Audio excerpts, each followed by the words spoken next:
when somebody asks me like, oh, what can I sell this for? The first question I respond with is how long can you wait? Because if you want to sell it today, you got it, and you have a rare item, you've got to take a big haircut on what you can sell it for, if you're a little bit more patient. So, in NFTs, you can either sell for quote unquote fair market value, or you can sell fast. You don't get to do both in like you get to do in stocks. And that's where people who are scouring the market capitalize and make these quick profits.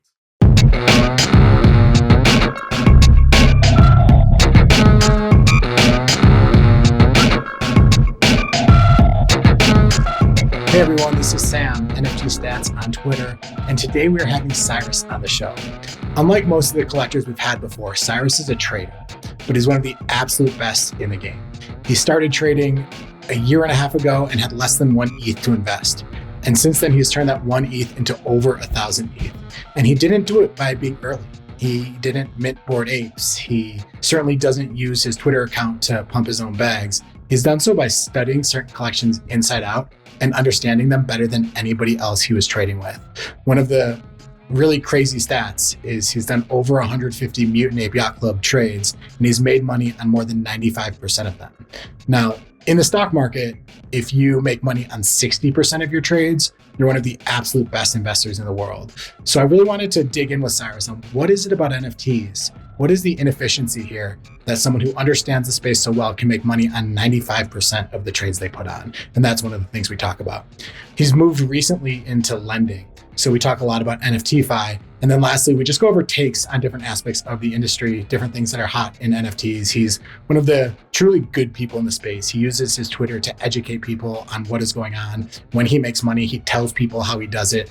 And he's really an open book. So someone I always really enjoy talking to, deeply knowledgeable. And I hope you enjoy this conversation.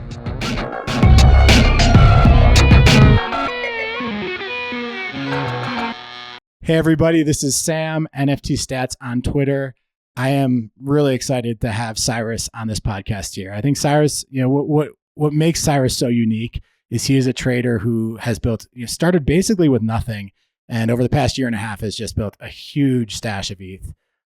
Something up more than 1,000x what he started with, and he's done it differently. I think a lot of the legends in our space are legendary because they got in early and made their money just from having that foresight, that vision, and getting in early, and then just seeing what happened to CryptoPunks or Bored Apes.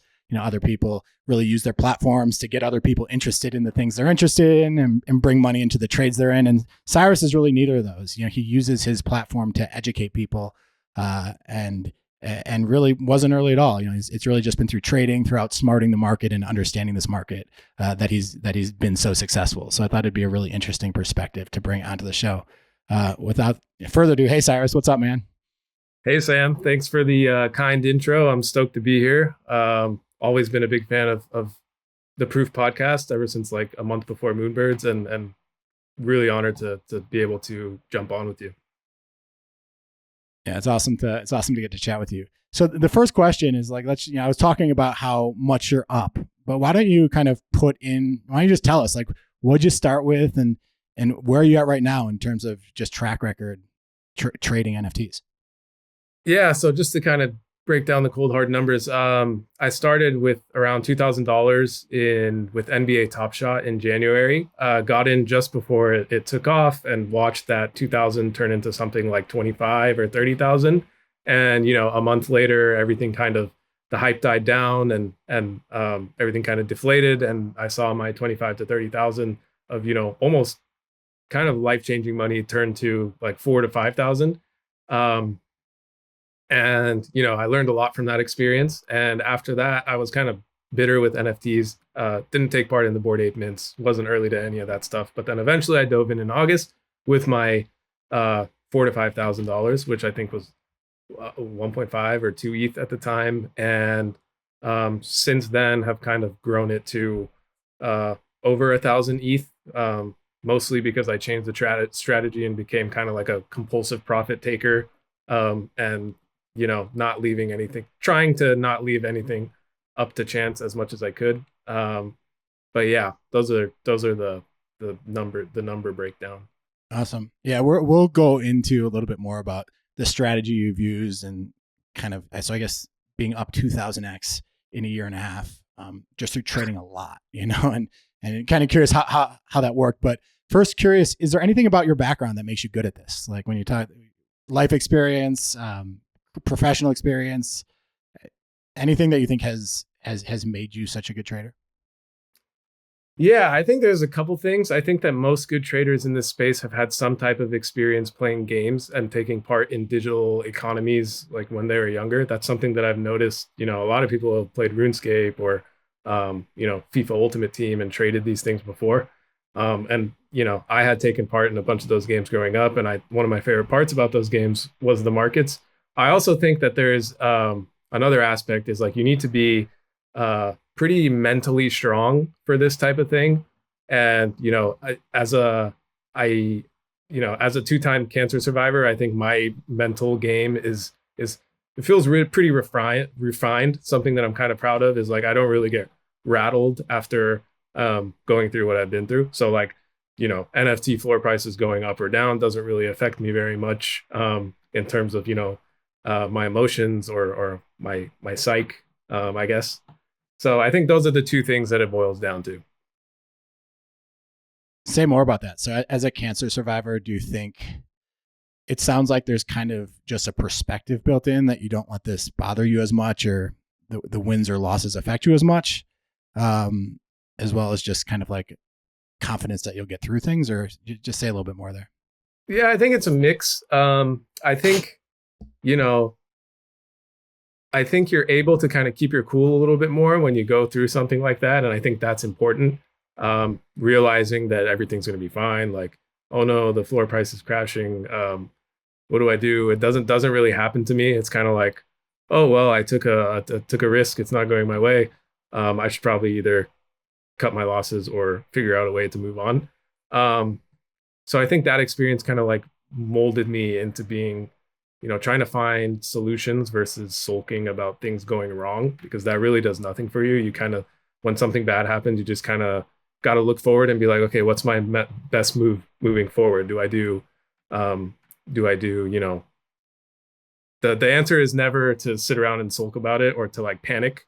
It's more like break down the situation, assess the probabilities, and move from there. There are some moments where there's just this like feeling that things are going to zero and you're like, I just got to get out, get whatever I can. And I think not having that panic, not having that sulk, and just staying level headed, I think, from our conversations, I can tell those are the times where you've been the most level headed and been a buyer. So I think I've seen it play out a little bit in your strategy too. What percentage of your trades now make money? And how would you break down kind of, first you lost the money through, you made it, then you lost in Top Shot, but since then on this journey from 1 or 2 ETH to 1,000, how would you break down where those returns have come from trading to lending to free mints you got on Twitter? How would you kind of break down where you've made it? So I would say most of it, the majority of it comes from just trait flipping and trait sniping. Just like short buying, rare items for less than what you can really sell them for through like WETH bids or buying them over the counter, and then reselling them. Probably 60 to 70% of it came from that. And, in ETH terms, another, maybe like a good chunk of it came from converting to USDC along the way, because the volatility like in early 2022 was kind of scary for me with having that much Ethereum. So a lot of it boiled down to that. I easily could have, been in a much worse position than I am if I didn't do that. So I would say it was just sticking to 1 or 2 collections like Lazy Lions and Mutants and just continuously over and over and over flipping those. There was things along the way like the Moonbirds mint and the Otherdeeds mint went pretty well. And then a couple other, crafty ways of making money, like buying apes that had unclaimed ape token in them and selling the ape and then selling the ape coin too on top. And so it was a few different things, but most of it, like my main strategy was just buying rare items or buying floors and reselling them for a little more than I got them for in a really short time span. Got it. Yeah, you mentioned, I mean, one thing, yeah, I think the thing that introduced me to you originally, which was 8 months ago, 9 months ago, was the pinned tweet on your profile now, where you basically lay out a how-to. You say, at the time it was 0.6 ETH into 150 ETH, and you just kind of lay out a step-by-step for people who want to kind of become traders and flippers and try to use NFTs to build a bag. How did you want to take us through that thread? Yeah, sure. So I think the thread was in February after I had found like a ton of success using the strategy. So to me, it was like, this works. There's no doubt in my mind that people can replicate this if they understand how to do it. So I figured I would just put out a tweet to kind of explain how I was doing it, because prior to that, I had been like posting my trades and kind of like people were like, "Oh, you never post your losses," even though I did. And I was like, okay, maybe if I explain what I'm doing, it'll make more sense, and people will stop like coming after me to saying that I'm lying, even though it's verifiable on the blockchain. So I wrote this thread basically about short-term trait flipping and sticking to one collection. Because back then, when people thought of trading NFTs, they thought of like jumping back and forth, like to the new shiny mint of the day. And every day there was something new. And to me, that wasn't something that I wanted to do. I wanted to kind of stick to, I'm a bit more risk averse. So as risk averse as someone buying and selling JPEGs can be. So I was like, I'm just going to stick to one collection that doesn't have a ton of volatility, but has a lot of volume. And that collection was Lazy Lions in the beginning. So I kind of broke down what I was doing, which was, just mostly buying things through WETH offers and private sales and reselling them for, 10 to 20% more most of the time. Sometimes you'd get lucky and get a really rare item on a WETH offer and, 50% gain same day, like instantly. But it boils down to picking a collection, learning the traits, the pricing, the rarities, like what makes a specific NFT in that collection desirable, and understanding that better than everyone else. Because if you can look at any of the 10,000 pieces in a collection and kind of instantaneously know what it can sell for on the same day with like with pretty high confidence, you can like it just comes down to being able to identify the undervalued listings and going for those, purchasing them, and instantly trying to go and resell them. So a lot of it comes down to watching listings as they come in. I was spending most of my time on the OpenSea listing page. We didn't have X2Y2 or Looks Rare back then. Just kind of watching listings as they came in and training my mind, like how fast is this selling when it's priced for X amount, like how many of these sold today, what's more liquid, what isn't, and just basically just becoming like the best appraiser of a specific collection and using that to your advantage. So that's basically what the thread goes through. Yeah, I mean, it seems like there are a few different kind of links there. The first is that, in your case, you really just focused on one collection and you became a complete expert. It started at Lazy Lions. In your thread, you go into Mutant Apes later, and just knew those inside out. The second piece to me is kind of like willing to take on that short-term risk, and it's confidence in your knowledge that the market's going to continue to be where it is, that you're not going to get that liquidity is going to be there. Do you think that model still works now that there's less liquidity than there was January, February when you were, kind of at least trading Lazy Lions? Yeah, that's a great question. I think it's definitely tougher now because with this strategy specifically, like you want a lot of volume and liquidity focused on one specific collection. And even in the top collections, we don't really have that now. So I would say now it boils down more to over-the-counter trading and finding buyers through like private sales through these marketplace discords that, the Bored Ape Yacht Club has a Discord channel where you specifically made for buying and selling mutants. Most of the profitable traders that use this strategy now are doing that within those discords. Whereas before, most of my sales would come from listing directly on OpenSea and buying and weething directly on OpenSea. Now, if you want to do this, you're going to probably have to go into discords and find buyers and sellers, and kind of the negotiation aspect you have to be a little bit better at.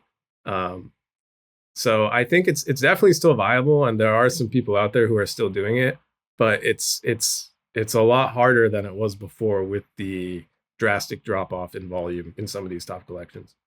One of the things you mentioned earlier was, you kind of realized that over time, you just wanted to take profits constantly, and like it was all about taking profits. I feel like my Twitter timeline is kind of full of two different kinds of tweets. Like one is people telling people to take profits, and the second is people talking about how they sold a Bored Ape at 3 ETH, or they sold a CryptoPunk at 10 ETH, or sold their Fidenza at 5 ETH and feel terrible now. Like, what do you? How do you reconcile that, I guess, and just as far as thinking about a bigger picture strategy that people have in terms of kind of finding winners that have long-term viability versus just the idea of when there's money on the table, take it. Yeah, so that was one of the hard parts early on, especially. So I got into mutants when they were around 6 ETH, right? So, and about a month after I got in, they just started taking off, and all these 1 ETH profits or 2 ETH profits that I had taken, they started to look really small when the floor went from 6 ETH to 15 ETH or whatever it was. But then I was kind of like, well, I wouldn't have been able to I would have only been able to hold 2 of these anyways. Like, I made money while the market was kind of flat in a way. And now, even with the run up in price, I can buy more mutants. So as long as I can do that, that means I've done okay. But I think it boils down to I think it boils down to how much time you can spend doing this. Because if you can only spend like an hour or two a day trading or whatever, it's probably better to pick a project that you have some conviction in and you think will run up, and buy a couple of them. And once you're in profit, then you decide, should I sell or should I not? Whereas what I was doing was like, I'm only buying if I'm in profit the second that I bought it, I'm in profit. And now the goal is to just sell it off, lock in the instant profit, and move on to the next one. And that takes, hours and hours and hours of studying the market, watching listings, building connections, knowing who's buying stuff, who's selling stuff. So I think if you can commit to putting in, I was personally putting in 10 to 12 hours a day once I realized how lucrative this was. And I had a job. I was working as a front-end developer from home up until February when I wrote the thread. And, I had the luxury of having one monitor on OpenSea and having the other monitor, in a Zoom meeting or building out a website or whatever. So I'm lucky in that sense that I was able to commit that much time, even with a job. So if you don't have, at this point, it needs to be 6 to 8 hours a day to kind of scour the market and look for deals, then, it's maybe not so viable, with volume where it's at. And a lot more people are doing this now, and if they're spending more time than you, then they're going to be the ones getting the deals. So it really boils down to how much time you can put in terms of should I be short-term flipping, or should I be, when should I take profits, or how should I view this? It boils down to the individual. One of the things I tweeted recently was that the only way to really learn about an NFT project is to buy one, and to, there's something, and I tweeted that after I bought a Squiggle. It was like, before I bought a Squiggles all look so similar to me. And then after I bought one, I could really start to think about how each sale was different, why things priced where they were, et cetera, et cetera. One of the things about your thread is you say you spent a month looking at mutants before you even bought one. And how do you do that? When you're researching a project and not putting money into the game, not getting skin in the game, what are you doing? What are you looking at there? So for mutants specifically, I kind of OpenSea has a listing page where you can watch sales and listings come in live. So I used to just have it toggled for Lazy Lions. And then I was like, I'm just going to toggle mutants on and view the listings and the sales while I'm doing this lion thing, to kind of get a feel for what sells, how fast do they sell, what are the traits I should be looking for. So after, a month of having that tab open, I was like, in my head, when I saw something pop up that looked like a deal, I was like, okay, this looks like a deal. And then it would sell like within 5 minutes. And I was like, okay, I probably should have bought that. And once I did that, like once that happened like 10 or 15 times, and I saw a couple of the people who were buying them like resell them really fast, just like what I was doing with Lions, I was like, okay, this looks like this is a viable strategy for mutants as well. And turns out like that was the collection to do it on. So I said, like, like I'm ready to dive in. Once I had enough ETH to buy, like 3 of them, I think I was like, okay, I'm willing to take this risk of buying one and seeing if I can instantly sell. And I started doing that, I think, in end of November in 2021. And then after that, it was like mutants were not only did they have like the headwinds of like there was the ApeCoin rumors, there was the Yuga raising rumors, and bunch of this like everyone was super bullish on mutants all of a sudden. And I was like, well, this is like a perfect time to kind of dive in, because not only can you if you know the market really well, you can like protect your downside anyways when the market's flat, but this feels like this is going to take off. So I was like, okay, I'm just going to focus on mutants now. And since then, I think I've traded 170 of them, and 3 of them have been for losses. So the strategy worked, and I got a lot of help for sure from mutants going from 6 ETH to 40 ETH. But it's not like it was just a straight line up. They went from 6 ETH to 15, down to 10, up to 28, back down to 12. Like, it was a bumpy ride, but the fact that I used that like compulsive profit taking strategy really, really protected me. So I'm pretty happy with how things played out in that sense. I mean, in some ways it is, it is kind of a bullish strategy because you're sticking around. It's not just, it's not like you're, taking your profits and leaving the space or leaving the project. But I mean, 167 out of 170 profitable trades, that's like a win ratio of 98%, something like that. In the stock market, the best managers have get 60% of their trades right. In most asset classes, there's just an efficiency to the marketplace where getting 60% just sets you up to be a huge winner. You're talking here about 98% win rates. Like, what do you think is inefficient about NFTs? Like, what about this marketplace is creating these opportunities that someone like you can come in and just be so regularly successful? That's a great question. I think it boils down to, it's hard for the average collector. It's hard to know exactly what your NFT is worth if you're not really watching the market all the time. So it's kind of like if there weren't appraisers for homes, for real estate, and you just had to list your house on Redfin and Zillow, and if somebody clicked buy on it and you underpriced it, it's gone. So it's kind of like in that situation, the people who are scouring Redfin and Zillow and are watching all the prices in the neighborhood and know everything really well, they have a huge advantage because I think there's a lack of knowledge in terms of what you can really sell your NFT for. And the people who spend a lot of time like breaking down this data are able to capitalize on that. I think in stocks, they are fungible. Everything is worth the same. You can click a sell button and instantly have there's an insane amount of liquidity. You can sell it into the sell orders and it's gone instantly. Whereas in NFTs, there isn't as much liquidity. So the spread between the buyers and the sellers is much wider, and it's a lot easier to capitalize on that as well. So it's kind of a factor of the lack of liquidity and the lack of understanding of a specific, whether it be a collection or it's hard to know exactly what my NFT is worth if you don't put in the time to research. Yeah. I'm the guy who's selling you those NFTs that you're buying and then selling 5 minutes later. And I think there are times where I just want to sell, you just want to get out of something. And it's like, you're not really focused on if I'm selling a quirky for 0.9 ETH or 0.8 ETH, you just kind of want to move on, kind of get liquidated and go. And I think, I feel like there's that lack of the lack of liquidity means that sellers have to be patient if you really want to get top dollar. And I think that kind of opens up an opportunity for people like you who kind of, stitch that all together. Yeah, 100%. I agree. So like when somebody asks me like, oh, what can I sell this for? The first question I respond with is how long can you wait? Because if you want to sell it today, you've got it, and you have a rare item, you've got to take a big haircut on what you can sell it for if you're a little bit more patient. So, in NFTs, you can either sell for quote unquote fair market value, or you can sell fast. You don't get to do both in like you get to do in stocks. And that's where people who are scouring the market capitalize and make these quick profits. Yeah. No, that, and if you were to do this on any project right now, what do you like? I know you're kind of onto other strategies and we'll definitely talk about that.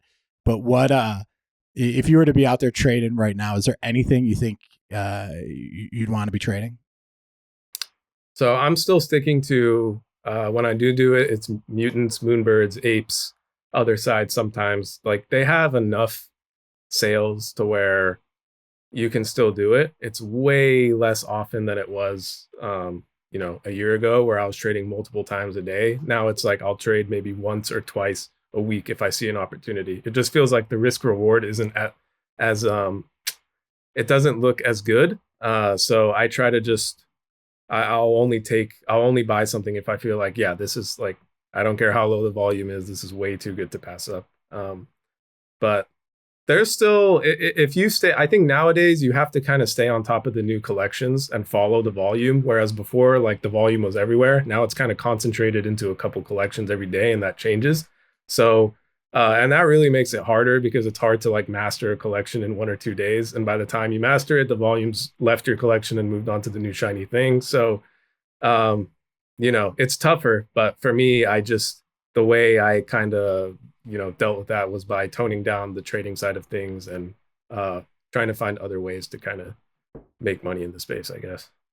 Yeah. The Otherdeed does seem like a decent example. Like I own one because for my mutant, I haven't sold it, but they all look the same to me. And when I sell that, I'm definitely going to misprice it. Like there are so many NFTs in that collection that someone who actually knows what they're looking at, I think, yeah. And Otherdeed, despite having just a 1.2 ETH floor, but obviously, quotas are at a 9.5 ETH floor and weapons are higher and whatnot. But that project still is doing 300 to 400 ETH of volume a day. Like it actually still has pretty serious volume. So that would kind of feel like the one place in the market right now that jumps out as a place where there's probably like money to be made doing what you're doing or what you've done in the past. I agree with that. I think that Otherdeeds has tons of offer bots on it, and they've gotten really, really smart, kind of like making the market a little bit more efficient. So it's a little tougher there, but I know early on that was just like, it was a gold mine over there. If you knew what you were doing in Otherdeeds, like you said, they all look the same and there's like a bunch of different traits. And that led to a ton of inefficiency in the market. And I kind of, if I could go back, I would focus a little bit more on Otherdeeds in the beginning, instead of just sticking to apes and mutants. But the people that did really, really made out well. I saw a couple days ago, there was two center land deeds that got WETH offers accepted for 7 ETH each. And the floor on those center land is 77 ETH. So you can, my friend was the guy who got it, who kind of, he's one of those guys who read that thread that I put out, and he was in the Lions community, and he kind of started doing exactly what that thread said to do. And he got really good at it. And he was the guy who got those two center lands for Otherdeeds. So your point about Otherdeeds being a good one to still do it on is pretty valid. Yeah, that was crazy. And it was actually a pretty sophisticated seller too. Did he just like not realize what he was actually? So this was a seller who had these plots that weren't great. Like they didn't visually look great, but their serial number was super low, which in Otherdeed means that they're right in the very center of the universe. And those have like a 70 ETH floor. And it was Machi Big Brother, right? Like a pretty sophisticated NFT trader just had a blank. Or is that what happened there? Yeah, I think Machi, he's one of those guys who I think he has one of the craziest collections in NFTs in terms of apes and mutants and stuff. And when he wants to sell, he's one of those guys who will just hit the WETH offer and take it off and not care at all. So, I guess the bots weren't paying attention to the Otherdeed floor. Maybe it's a little harder to filter for collection bids on IDs, I guess, since like you said, the top 300 IDs are the center lands. So I guess my friend kind of capitalized on that and realized that Machi is someone who just takes WETH bids and put the WETH bids there. The funny thing is that Machi had listed them below the WETH offer that my friend had, and a bot actually bought them and sold it to my friend's WETH offer. There's bots out there who are kind of listening for this kind of thing. Like if they see an item listed for lower than the highest WETH offer on it, they'll buy it and they'll sell it to the WETH offer. So the bot made a quick 1 ETH profit, but my friend ended up with 2 lands that he can make 100 ETH plus on. So it's kind of funny how that played out. Yeah. No, it's every now and then you get those like golden tickets, and it almost feels bad. Like I'm like a big believer in like trying to minimize user error. And when user error happens, we should be forgiving of it because the stakes are just so high. But sometimes you see these things and it's just, and I think you can spend a lot of time chasing. I do think that we're getting to a place where, broadly speaking, the bots tend to win. Do you think have you seen the sophistication of bots rise over the past year? Like, do you think that is kind of eating into what actual traders can do here? Yeah, I think absolutely. I think prior to collection bids being on OpenSea, there weren't that many bots, but the bots or the team of bots that had it down were just reeling it in. They had built software that auto detects when they get outbid, and they would outbid you, and they were doing this across like the top 10 collections, and they were just reeling it in. And then the collection offers came and kind of made the market a little more efficient and gave everybody else like tools to kind of compete fairly with these bots. And then when Otherside dropped, that's when I really noticed like, okay, some of these bots like really know what they're doing, and they're like cutting out opportunities for traders now. So I do think that it's just a matter of the market getting more efficient. Like people see these opportunities, they know how to whip up an offer bot or an auto buyer. They're going to do that. It's just the nature of a market. So I do think that it's a little tougher if you aren't using bots. And now like this has kind of led to a big rise in popularity of these NFTs that give you access to bots, like bidding bots and auto snipers. Like we've seen over the last couple months that these have kind of gone up a lot as people realize that nowadays you kind of need these tools if you want to really make profit. So yeah, I would definitely say that the bots have started to eat into the profit of the average user for sure. A lot of what you're talking about is kind of when you talk about your trading career, you talk about it more or less in the past tense. I know you're out there still making money. So what are you doing right now? So yeah, I'm definitely trading less, and now I have kind of shifted to being a lender on NFTs because I think the market there is extremely inefficient. Like it reminds me of how inefficient the market in trading was a year ago. So that's what I do now. Like I was trading 5 to 10 times a day last year. Now I'm giving loans 5 to 10 times a day this year. And honestly, I'm really enjoying it. It's a whole nother like facet of NFTs, and it's really young and nascent. And it's interesting to see what people are willing to pay to get liquidity during these times against like some of their assets. What do you think are the situations where people want liquidity the most? I think, or do you have any sense of what your borrowers are actually going for when they borrow money? So I think, I think a majority of them are, a lot of NFT buyers and traders are just complete degens. So some of them are being really risky and taking out loans and trying to, FOMO into a new thing or I know you can watch exactly what they're doing because when you lend to someone, you have their wallet address. So you can take a look, and a lot of the times they'll take the ETH and they'll try to leverage trade it, or sometimes they'll swap the ETH to USDC and hope the ETH goes down, and then they'll buy back ETH, pay back the loan, and pocket the difference. I think borrowers have a few different strategies. I think some of them even take out loans as almost like a form of insurance, like just in case things go really bad, I can default on this and walk away, which is kind of an interesting way of doing it. But there's a variety of different things. I've also talked to people who take out loans on like enormous assets because they're waiting on, they're refinancing their house and they're waiting for, loans to get approved in the real world, I guess, and they want the money quicker. And so it's interesting. It's really crazy how at the click of a button you can kind of take out like a really sizable amount of money, like technically an unlimited amount of money, whatever a lender is willing to give you at the click of a button without even knowing who they are. I think it's really, there's something there. And what's your track record in lending so far? We kind of went over your track record in mutant trading, but what is it? What's it been in lending? So I started lending about 2.5, 3 months ago, and I've given out 300 loans. Surprisingly, there hasn't been any defaults yet. I think a lot of that comes down to I try to reach out to the people that I'm offering loans to and kind of get a feel for what they're doing with it and what terms make sense for both of us. So we set up terms to where like they wouldn't want a default and kind of try to make it as fair as possible.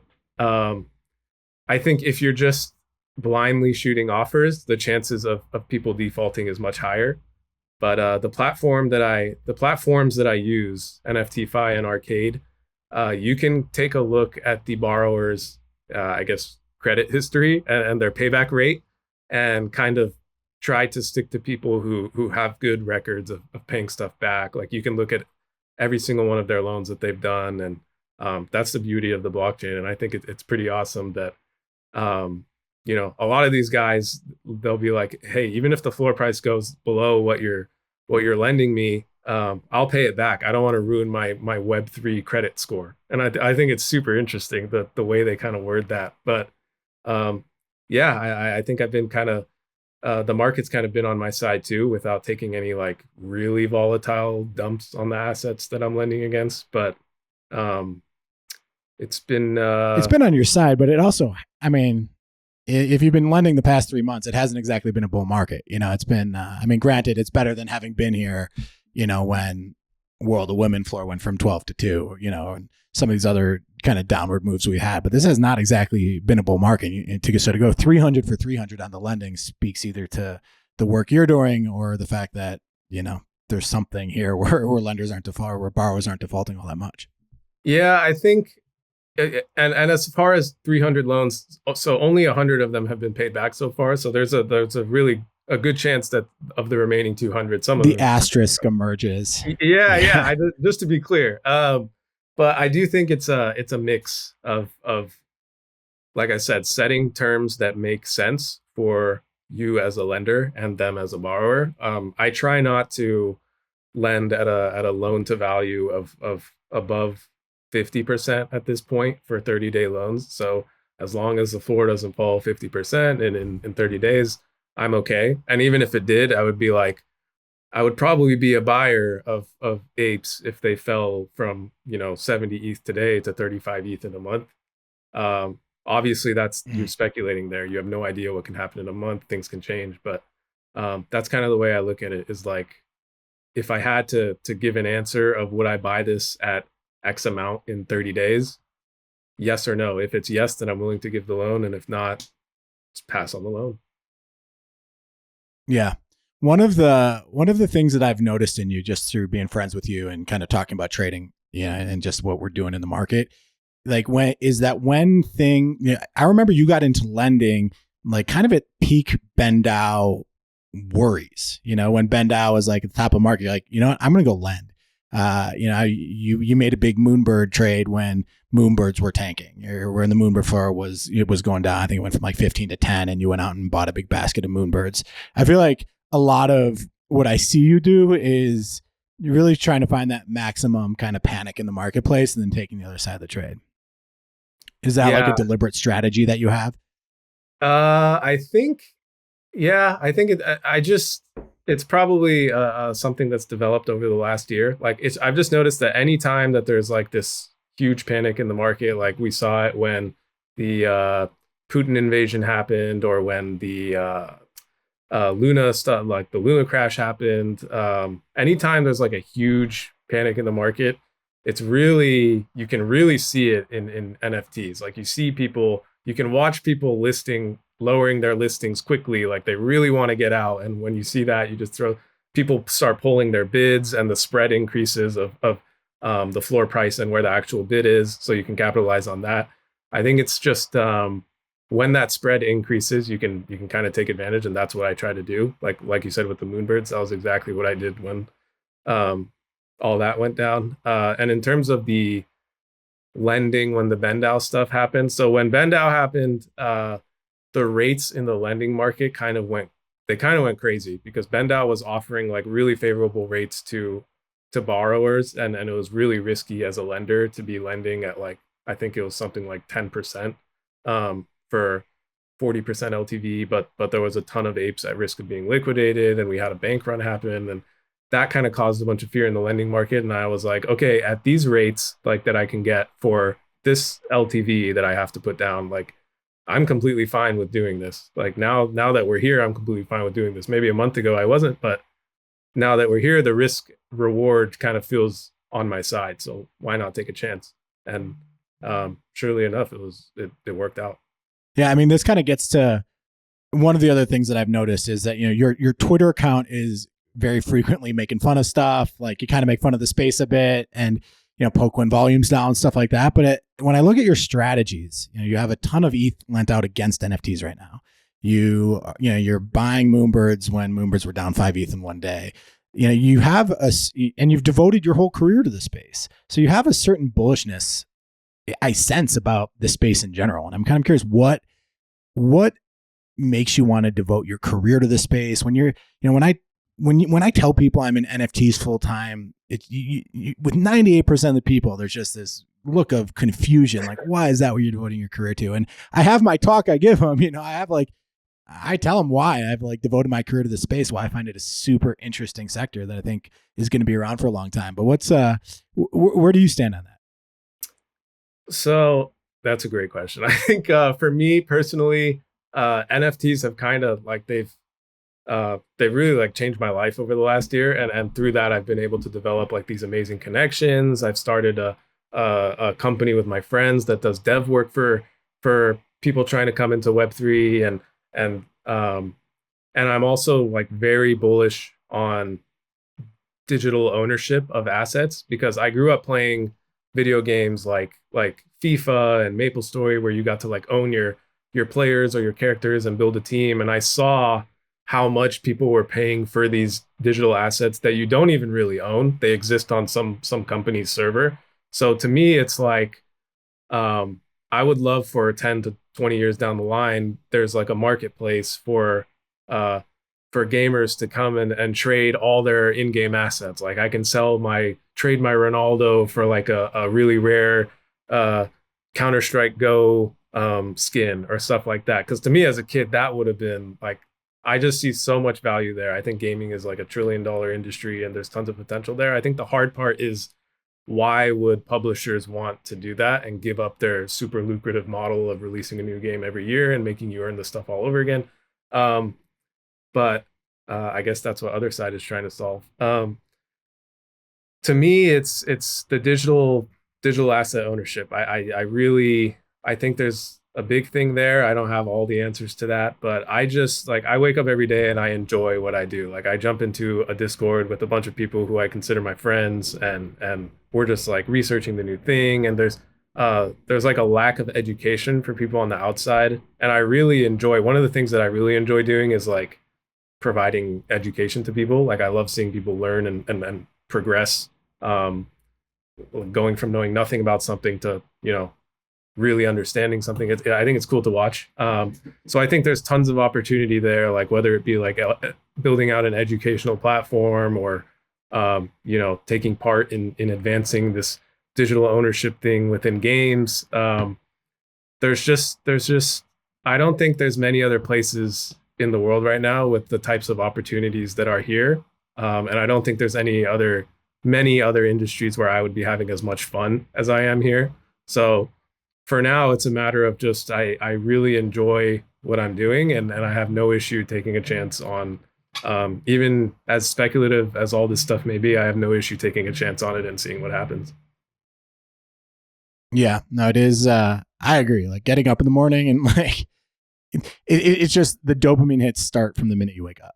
You know, you go and you see who responded to your tweets. You go and you see what some certain floor your tracking is at. You see what, like, it's just like boom, boom, boom. And then you kind of just want more dopamine hits as you go. And for me, it's actually a real effort. Like I publish a report every morning. I have to get away from that and just focus on that report. And then after I put out that report, I have to focus on a theme and doing research I want to do. But it can all, there's just so much distraction possible in the space that it's almost a big effort to get away from that. But Yeah, it also is interesting on the game side. Like I feel like the gaming is the most natural use case that comes up to so many people, but it's also, I would say, the least proven, at least in the world I operate in. It's like you have Bored Apes CryptoPunks trading at $100,000. You have Fidenzas trading at $100,000. You have Moonbirds, Doodles, Clones, Zuzukis, all kind of at 10 ETH range. None of these things are games. These are all just digital collectibles. It's like a collectible. And I compare it more to handbags and diamonds and other kind of things that don't have a ton of real life utility, just have this collectible status symbol. And I feel like that's the use case that has at least been truly, truly proven, at least for to the extent that an 18-month trend can prove something like that. That's to me what we're really seeing. That along with, I guess, what we're seeing in art, which I think does kind of mirror the real, or the traditional art market decently well. Yeah, but it'll be interesting to see if this gaming use case can go. Yeah, 100%. I think you're right that it hasn't been proven in games, but like you said, a lot of this is like digital flexing almost, and that's exactly where most of the sales for these gaming publishers happen. Like Fortnite makes all their money through skins in games that don't give you any advantage, but they just kind of show like, hey, I have this thing that you don't like. So I mean, like if I can take my Bored Ape and use it as a skin in Fortnite, like who knows, maybe down the line we can do that. That would be pretty cool. I think that would be awesome. But I do think that there's some overlap in what has worked with like provenance and digital flexing and stuff like that, and gaming, because that's exactly what not all games are pay to win, and the ones that aren't, they make their money on selling you like things that you can flex in the game or make you like stand out from other people. So I think there's something there. Yeah, I mean, we wrote a report. Dalton War Daddy Capital, who's on the Proof team, wrote a report on fashion NFTs, and it's kind of a fun use case to write about because I think it already is established in through Fortnite. Fortnite's a multi-billion-dollar product, and it's really fashion items and status symbols that's like different clothes and types of things you put on your character that don't even enhance his or her abilities, right? That has already exploded. What kind of like the last thing I did want to touch on lending, like what would be your advice for someone going into the lending space? I've actually been trying to lend a little bit, and none of my loans ever get hit. I put some ideas out there. I've been going after like the quirkies and the low value the world of women stuff that's in like the 1 to 2 ETH range, because the bots aren't there. Whereas like the bots are all over the squiggles, the bots are all over the Bored Apes. Like what would be your advice for me or for someone out there who wants to try to get into lending a little bit here? I would say it definitely is starting to get a little bit more competitive than it was like a month or two ago. But I think it's important to look through a bunch of loans and see what terms people are accepting.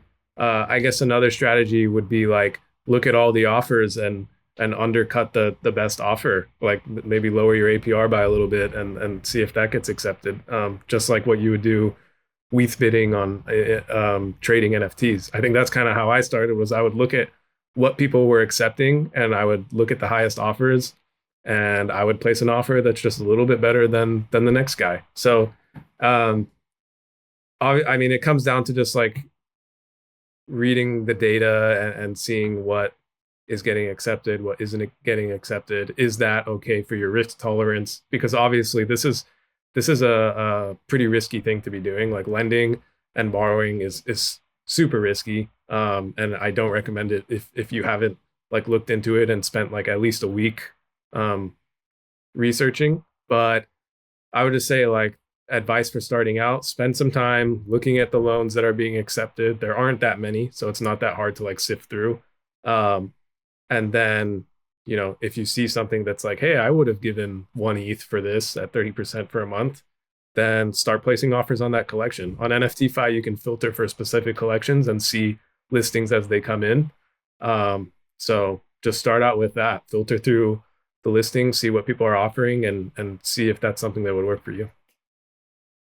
Yeah, I do think what you said earlier, though, just the idea that you only want to lend against something you'd buy, like I feel like that's a way to de-risk it for, like, if this is something someone wants to dabble in. It's like, for me, I have a lot of NFTs with pink hair, right? And there was a pink hair cool cat. I don't have a cool cat, so there's a pink hair cool cat. Like the floor was 3. I was like, fine, I'll lend 1.5 ETH against this, and then if the floor goes down, or if I don't, then I'll just add it to the pink hair vault. And that was like an easy way to like dabble in it. Of course, I did not give terms that were attractive enough, and it did not get accepted. But I think like if someone wants to at least like learn about this, like that would be a good place to start. Is just find something on that board that you like, and then try to create some terms that perhaps an LTV or a price that you'd be willing to buy it. Yeah, I agree. That's kind of how I started as well, just sticking to the collections that I was trading. And then I kind of branched off when I got a better feel for what other collections that I don't know as well were going for, and went from there. Yeah. Kind of one other topic you've touched on is building out Wumbo Labs, the Discord group that you've built out.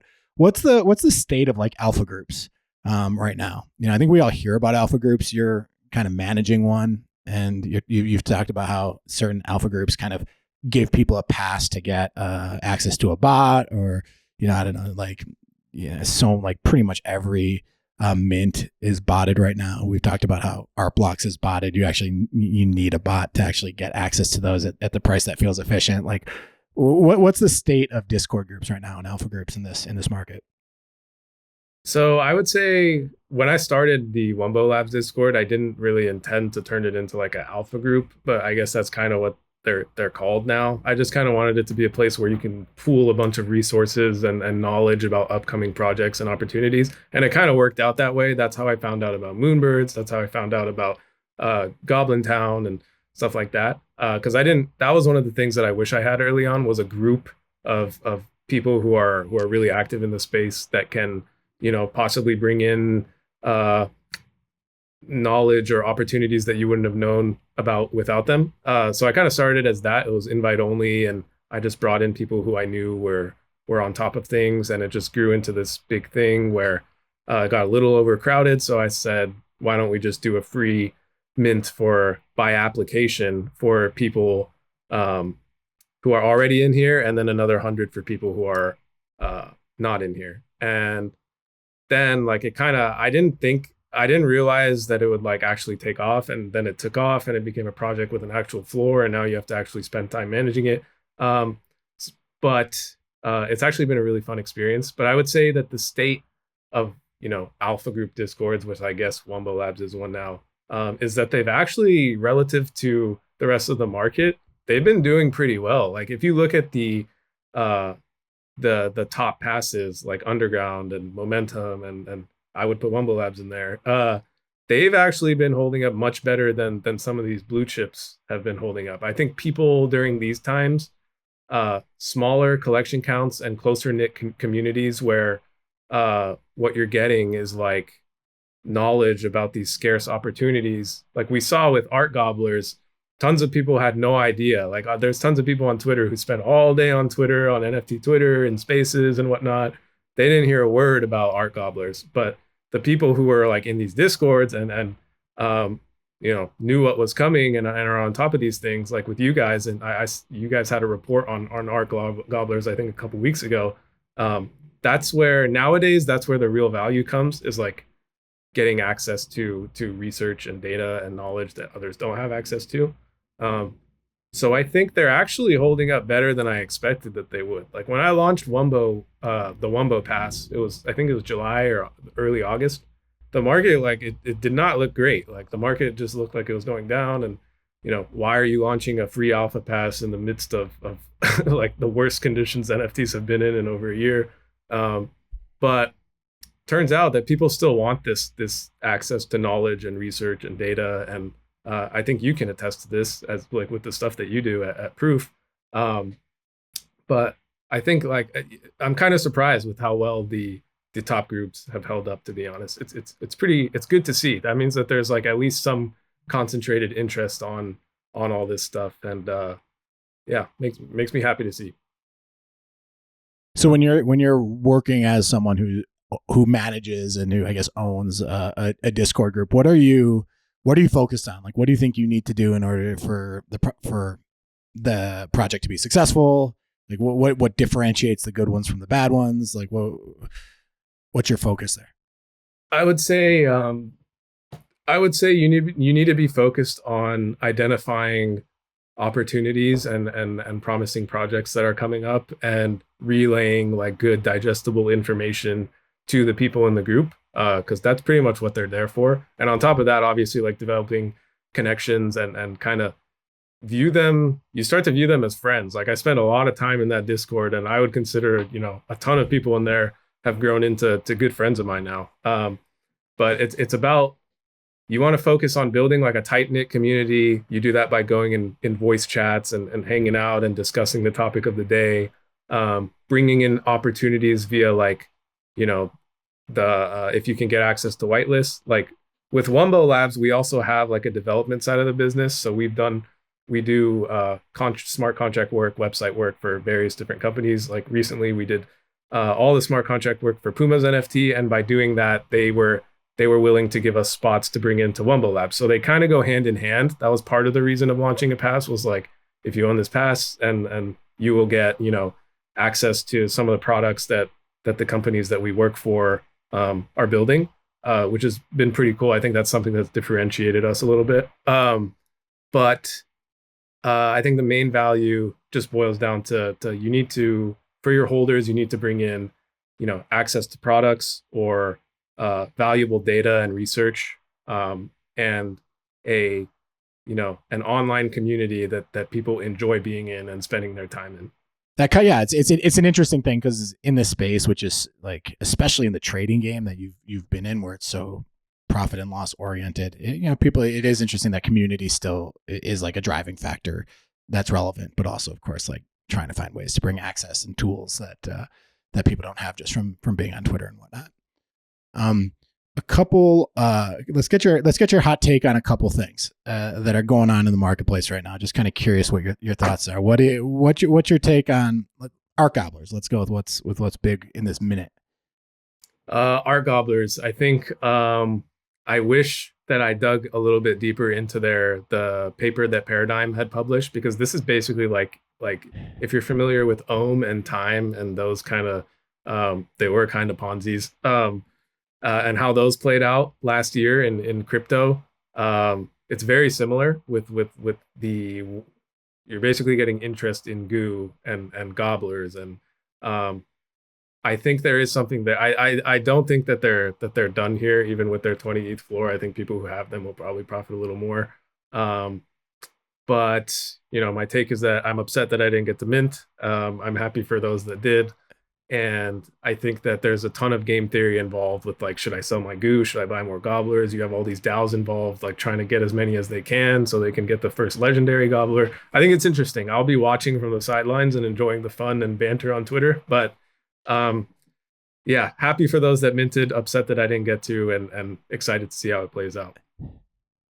Yeah, there are all these different dynamics. I think what's different, like as we saw with Ohm and some of the other things you mentioned, is that at the end of the day, it comes crashing down. You need some sort of intrinsic value that keeps things afloat. And I think what they're doing here is they're trying to make the art, by using this art gobblers kind of software platform and I saw Gremlin created one, and all these different artists, like by creating their art, like ideally that art ultimately becomes some sort of kind of like value holding asset that allows, I'm just kind of thinking out loud here, but it feels like you need something like that to keep this afloat once that energy goes, that energy of wanting to have the most and whatnot kind of fades away. It also feels very whale heavy. Like you said, like all these DAOs, in order to get the legendaries, you need to have 69 to start. The next auction, I think, is going to be at double that. So like, this is really like a very whale heavy game. It almost feels like everyone else is these minnows just trying to like make sure that minnows are scarce enough at the time the whale wants to come eat you and buy your gobbler. It's a very kind of like weird dynamic in a lot of ways. Yeah, I would definitely agree with that. And I agree that the art and the having a gallery in your gobbler, that was their way of their way of trying to add intrinsic value. We'll see how that plays out, but yeah, it'll be we'll just have to wait and see. I mean, it's the second project we've seen it with. We also saw it with QQL, right? Well, we saw what both of these have in common is that they're NFTs that's trying to become a home for other artists to build art. And I'm very curious to see how that model plays out. If it's different for QQL than it is for Gobblers. My sense is like if Beeple comes and creates a QQL, like that's cool, but I'd probably rather just get a Beeple. I'm not sure like people are like, holy cow, this is going to get priced like a Beeple because he did it. I have no idea if he's even looked at the project. I'm just kind of thinking out loud about this idea of other artists using NFTs. So QQL is a bit more of a clean canvas, but I think I'm very curious. Like my gut says it's hard for us to like buy our Goblin and say I'm getting a Gremlin now, even though Gremlin may have done the art on the Gobbler, but that is like something we're going to know more in a few months than we do right now. And I feel like that's kind of at the backbone of some of the value that can be in the Art Gobbler project. Next topic, Blur. And I mean, when we talked, you said you've been using Blur a lot and traders have been using Blur a lot. Like what are you finding there? How's it different? I enjoy Blur. I think I've had beta access for like 5 months now. And when it first came out, I was like extremely excited. It was much better than anything else on the market. And I still think it might be. Right now, they have that big advantage of, completely 0% royalties that you can't really find anywhere else. So that's why they're able to kind of capture all the floor listings right now. But I like their product. I think why do you say you can't get it anywhere else when? Why do you say you can't get it anywhere else when X2Y2 also allows you 0 royalties? Because X2Y2 has a 0.5% platform fee, and Blur has no. Oh, okay, so 0 royalties. Okay, no royalties and no. Yeah, it's like it allows for the most efficient pricing. But yeah, I think there's tons of room for improvement also with like their listing pages are a little scrambled. You can't have multiple. You can't monitor multiple collections at once.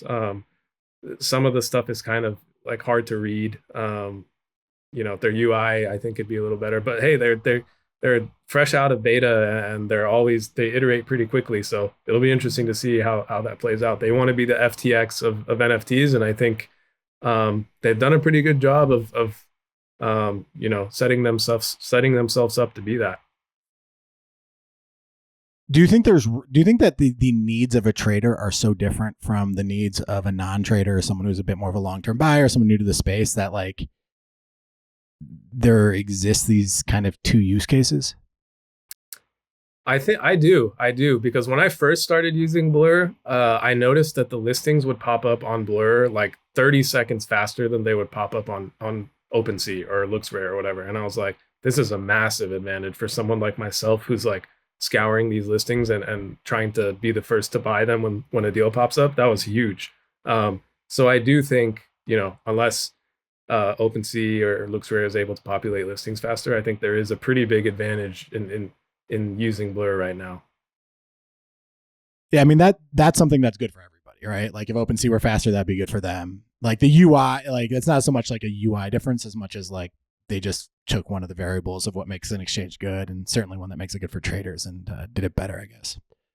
It is, I'm curious to see how it goes. I think you're broadly right though that the allowing 0 royalties, it's just 0 royalties, 0 fee. It's just, I feel like that's like just priority number one. The second thing is that slowly, X2Y2 started also because of 0 royalties, and 0 fees, but like started getting enough market share that going to OpenSea wasn't information enough. Like if you wanted to buy an NFT, trader or not trader, you needed to look at a couple different tabs. You had to have one tab for X2Y2 and one tab for OpenSea. And I think what Blur did, OpenSea as the monopoly wasn't gonna they have Gem, but they weren't gonna come in and like push people to X2Y2. So the way you had to go about it was by having 2 tabs open. And Blur I feel like capitalized on that. And they said, we're going to show you everything. We're going to show you everybody. And then kind of slid in as well with their own marketplace. So I feel like they, and that was just like such a useful kind of brilliant thing to do, because now you can get everything on Blur. It's 0 royalty. It's the fastest exchange. I agree with you. I think there are UI issues. I think like the tech isn't perfect. I I still really like if I'm going to buy an NFT, I want to be able to click into it and have a whole page dedicated to that NFT, which I find hard to click into or get at Blur. But broadly speaking, I think like they've just capitalized on these dynamics in the marketplace like insanely well over the past 2 to 3 days. I'm sorry, 2 to 3 weeks, but really the past 2 days, because yesterday they did more share than OpenSea, all because of Gobblers. But it's a pretty important change that's happening right now. All right, other topics interesting to you. Royalties. What's your quick thought on royalties? I know you have some opinions there.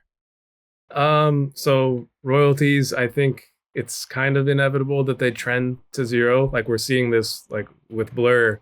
They're the marketplace that's offering the lowest royalties. They're capturing, like you said, they just had more volume than OpenSea yesterday. They're capturing all the sales. A lot of that was due to our Gobblers, but it was also due to the fact that there's zero royalties there, which gives traders a better chance of making profit, in my opinion, especially when there's people buying on marketplaces that still do have royalties.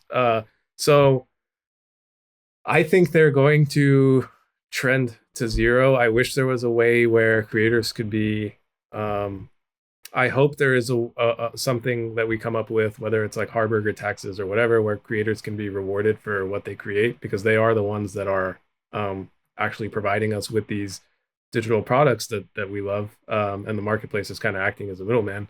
But to me, it's like the trend over the last couple months has been like the lower your royalties, the more users you're going to get on your platform, and that's the incentive for marketplaces to just send it does feel a bit like a prisoner's dilemma of sorts. I was thinking this when Magic Eden went to zero royalty or went to optional royalty, which in my view is zero royalty. Like we're just seeing that given the option, people don't pay them. I was thinking like at first every player was going to zero royalty, like Yaw and Solanard or Solanard, however you pronounce it. And they were starting to get more transactions there. Like their competitive advantage was that they were cutting out artists. But the minute the incumbent does it, there's no more competitive advantage. You're exactly where you started. And then after it was all over, I was like, who's going to launch a project on Solana anymore? Like, why would an artist do it anymore? I mean, obviously you can do all sorts of things like keeping a lot of NFTs for yourself or charging a high mint price or, using it as a gateway towards some other revenue stream, which I don't think anyone's really figured out yet. But in that way, it feels a little bit like a prisoner's dilemma in the sense that like once everybody's made the move, everybody's worse off because like you're kind of back where you started. You have a little bit of a wealth transfer from on existing products from the projects to traders, buyers and sellers. But where does the product come from? What do you think that's going to start looking like? Either we saw this a couple of weeks ago. There was a project called like Down Market Ducks or something, and they completely blacklisted.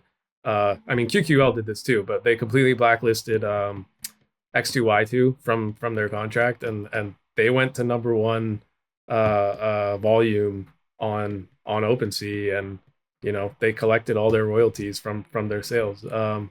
I don't know how viable it is to like blacklist marketplaces, and there's workarounds on that. And if you blacklist one, another one will pop up and you'll have to blacklist that one and yada, yada, yada. So I don't know. Maybe creators should try to create their own little marketplace. I think that's hard because people want to go to one place to buy all their NFTs. And if everyone's going to have their own separate marketplace, it's going to be kind of hard to drive people to buy there. But, I wish I had the answer to what we should do about royalties, but I don't. So yeah, I know. It was more just curious where you think we end up going. It's like I feel like we've spent so much time talking about these theoretical conversations, and I think the other thing that's sort of clear is I don't think it's totally clear yet with Ethereum that we're going to trend to zero. Like Art Blocks hasn't had a single trade, more or less. I mean, almost every exchange trade for Art Blocks has been on OpenSea.